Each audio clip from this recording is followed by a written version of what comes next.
ఉమ్మడి నిజామాబాద్ జిల్లాలో కార్తీక పౌర్ణమి వేడుకలు ఘనంగా జరుగుతున్నాయి. తెల్లవారుజాము నుంచే భక్తులతో శైవక్షేత్రాలు రద్దీని తలపించాయి. వేకువజాము నుంచే నీలకంఠేశ్వర ఆలయంలో మహిళలు కార్తీక దీపాలు వెలిగించి ప్రత్యేక పూజలు నిర్వహించారు. శంభునిగుడి, కిల్లా రామాలయంలోనూ ప్రత్యేక పూజల కోసం భక్తులు బారులు తీరారు.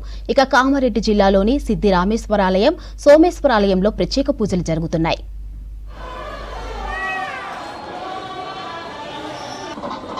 పౌర్ణమి అనేది శుక్రవారం రోజు రావడం చాలా మంచి విశేషము. లక్ష్మీదేవి యొక్క అనుగ్రహం అనేది లభిస్తుంది.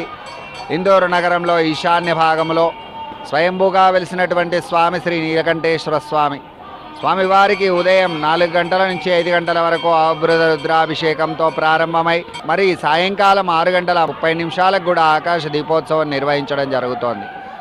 ఈరోజు విశేషంగా చాలామంది భక్తులు ఆలయానికి విచ్చేసి దీపార్చనలు, లక్ష దీపార్చనలు, కోటి దీపార్చనలు చేసుకుంటూ బ్రాహ్మణునికి అట్టి దీపదానాలు ఇస్తూ ఉంటారు.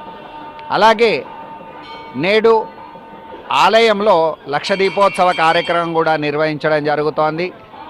భక్తులందరూ కూడా ఇటు కార్యక్రమాలకు విచ్చేసి స్వామివారి కృపకు పాత్రలు కావాల్సిందిగా తెలియజేస్తున్నాం. కార్తీక మాసంలో శివాలయంలో కానీ విష్ణువాలయంలో కానీ పౌర్ణమి రోజు దీపారాధన అనేది చేస్తారు. అది చాలా విశేష ఫలితాన్ని ఇస్తుందని భక్తుల యొక్క నమ్మకం. అందుకే ఈరోజు తప్పకుండా విష్ణువాలయంలో కానీ శివాలయంలో కానీ ఇక్కడికి వచ్చి 365 ఒత్తులు కానీ లేకుంటే 33 దీపాలు కానీ వెలిగించి ఎంతో భక్తితో చాటుకుంటారు. పౌర్ణమి కాబట్టి తులసి పూజలు జరుగుతున్నాయండి. ఇక్కడ పిండి దీపాలు వెలిగించడానికి వచ్చినాం మేము. ఇక్కడ వచ్చి ఈరోజు తులసి పెళ్లి చేస్తారు.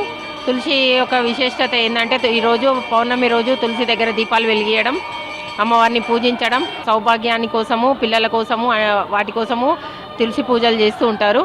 అండ్ ఈరోజు పిండి దీపాలు కూడా వెలిగించడం వాళ్ళు పిండి దీపాలు కూడా వెలిగిస్తారు.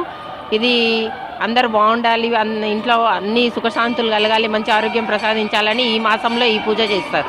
అందరూ సౌభాగ్యం కోసం, సుఖ సంతోషాల కోసం, అష్టైశ్వర్యాల కోసం పూజ చేస్తారు.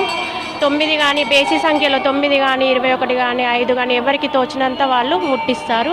ఉసిరికాయలు, తులసి పూజలు కార్తీక మాసంలో ప్రత్యేకంగా